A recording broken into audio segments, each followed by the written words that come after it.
And the first day of summer is just 8 days away. And for anyone with a green thumb, well, you're probably well into gardening season by now. But you know what? It is not too late to get started if you haven't yet. And gardening is actually an ideal way to boost your health. Here to tell us all about these health benefits, we have Dr. Efrat LaMandre, or also known as Dr. E, here to tell us how can we actually help ourselves by gardening. Thanks for having me, and you said it right, so you're okay. Good, good. I've been working on her name. I like that you go by Dr. E, though. Yeah, that helps. Try to make it easy. Thank you. There's a big connection between your health and gardening. Huge connection. It turns out that getting your hands dirty is actually really good for you, right? Sounds a little counterintuitive, but the soil has so many bacteria that are good for your immune system, great for your microbiome. And in the world of antibacterial everything, it's actually really wholesome to get some good soil under your fingernails. It's great for your health. Interesting. Physical health, mental health, right? I feel like too, when you do plant something and then you you feel accomplished, and then you also see it grow, whether it survives or not, right? You're still doing something, but we can also grow what we're putting in our body. Absolutely. So growing your own herbs is just like growing your own medicine. It truly is. So two really easy herbs to start with is mint and basil. And basil, in addition to being delicious, basil is a great antioxidant, and mint is great for your digestion.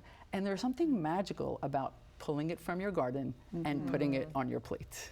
Really? There's a different connection there? There's a different connection there, yeah. Yeah. I love to just like, I mean, that's just something somebody could have in their home. Something that small, and then you've got what you need to cook or to add to whatever, right? Yeah, that's actually a really good point, because some of us don't have backyards or yards, so this is something you could actually put in your kitchen or right on your windowsill and still reap the benefits of it. I was going to ask that. I don't have a yard, so where do I put this? But you can do it in your kitchen. Yeah, absolutely. You were talking about a summer drink that involves some of these herbs? Yeah, so how do you make that? For those of us who don't like to cook, and I think we've established that we're in that group, right here. You can still get these rewards by, you can use this in your water. So you can elevate your water, put this and infuse your water, and then for every sip, not only do you get your hydration, but you also get the antioxidants and the nutrients in there. When what do you see, like when you're planning something, just how it makes you feel? What have you seen that connection? We talked about the emotional well-being. Sure. So emotionally, for people who garden, they would tell you that gardening is like a deep breath for your brain. Right? There is when you put your hands in the soil, it's about getting back to basics.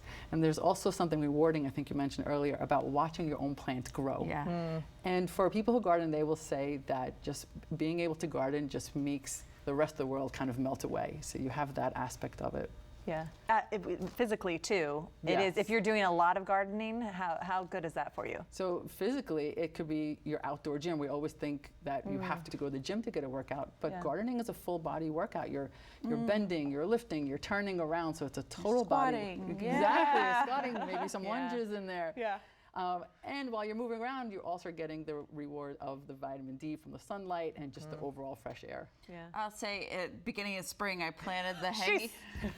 I knew you were going to bring up your hanging plants. I've been wanting flowers. I mean, they're just flowers, but like I keep showing Ellen pictures. And so like so proud of my little babies that I planted.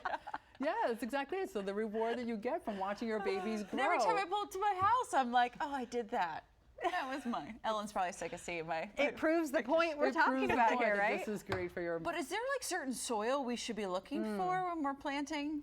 So there's so much out there. Yeah, there is so much out there. Fertilizer. And I guess it depends on what's available to you. Certainly, if you can create your own fertilizer, some people use scraps from their kitchen. That is like the ultimate. Okay. Right. Okay. But for many of us, it's just maybe getting something straight from. This is from from a local store. This is like organic potting mix. Yes, exactly right. Try to avoid having chemicals in your soil because that would kind of defeat the purpose. Okay, I need to do that because I get the kind that already has the fertilizer in it, the little blue balls or whatever. That's supposed to help it grow. No. Well, don't do that. It depends what you're growing. Maybe different the schools of flowers. thought. Different schools of thought. Yeah, about that. Yeah. Maybe for the flowers, but not what you're eating, kind of thing. I would say that's accurate. Does soil go bad? These bags, I feel like they kind of dry out and go bad. So they could dry out. I don't know about going bad in the sense of being spoiled because you do have some. You want the bacteria in there, but it definitely could dry out. Yeah. I think I noticed that. Okay. And if the plant dies, it's okay. Of course. Okay. Let's just try again. Not had good work, luck in our office That here recently. wouldn't work in my field, but in gardening, Okay, that's true. Yes. Thank you for introducing us to more of the health benefits of gardening. It was a pleasure. Appreciate We're it. gonna start You can filling get our office. all of Dr. E's amazing tips and advice on TikTok. I know you have millions of followers on there. You can also find her best-selling book, It's Not in Your Head, for more information and ways to heal your body.